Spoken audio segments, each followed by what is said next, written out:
कमर shot, दबी हुई रोशनी, monitor का बीप धीमा होता जा रहा है। कैमरा धीरे धीरे माँ के चेहरे पर जूम करता है, थका हुआ, पीड़ा से सिकुड़ा। डॉक्टर, धीमे, गंभीर स्वर, मैं माफी चाहता हूँ। हमने सारी कोशिश की, पर अब संभव नहीं है। ध्रुव का चेहरा शून्य सा हो जाता है। रीत मंदिर के बाहर आती है, हाथों में राखी का धारिया, चेहरे पर बेचैनी। ध्रुव, बेबस, चीखते हुए, माँ। नहीं, मेरी माँ। ध्रुव माँ की गोद पकड़कर बिलखता है। रीत दौड़ती हुई आती है, लेकिन देर हो चुकी है। रीत, आवाज कांप रही है, माँ। मैं आई, मैं आई। रीत माता की ठंडी हथेली पकड़ती है, आंखों से आंसू बरस पड़ते हैं। सीन 2, अंतिम संस्कार। सूरज अस्त है। हाथ में चिता की लपटें, तालू में राख का पाउडर। लोग मने हुए, वातावरण गहमा-गहमी से भरा हुआ। ध्रुव, गले में आवाज रुकी हुई, ये सबका जिम्मेदार राघव है। उसने हमारे परिवार को तोड़ा, हमारे पापा को मारने में बुआ भी शरीक थी।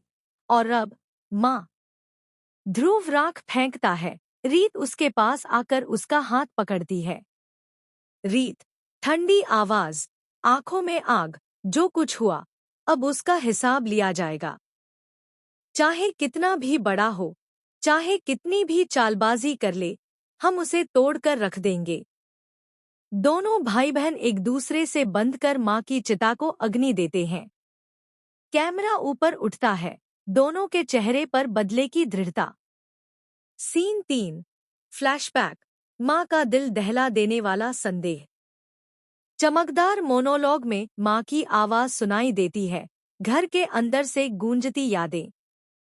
माँ, आवाज ऑफ स्क्रीन, बेटा, बेटी, तुम्हारी जिंदगी तबाह हो रही है। मेरा दिल दर्द से भर गया है। जब मैंने देखा कि राघव और बुआ ने तुम्हें, तुम्हारे भाई को, मैंने सोचा, अब ये सब सहना नहीं चाहता। माँ की सांस फूलती है। रीत मंदिर में दीपक जलाकर वापस घर जाना चाहती है। तभी दीपक बुझ जाता है और फोन की घंटी बजती है। ध्रुव का फोन। माँ, क्या बात है? माँ कहने की कोशिश करती है कि रीत से बात करनी है, पर दिल ने साथ छोड़ दिया। यह दृश्य बताता है कि कैसे मानसिक टूटन ने उनके शारीरिक जीवन को भी तोड़ दिया। सीन 4, बदलते इरादे, बदले की कस्में। रीत और ध्रुव माँ की समाधि पर खड़े हैं। दूर से राघव का घर दिखता है। ध्रुव, ठंडे स्वर में,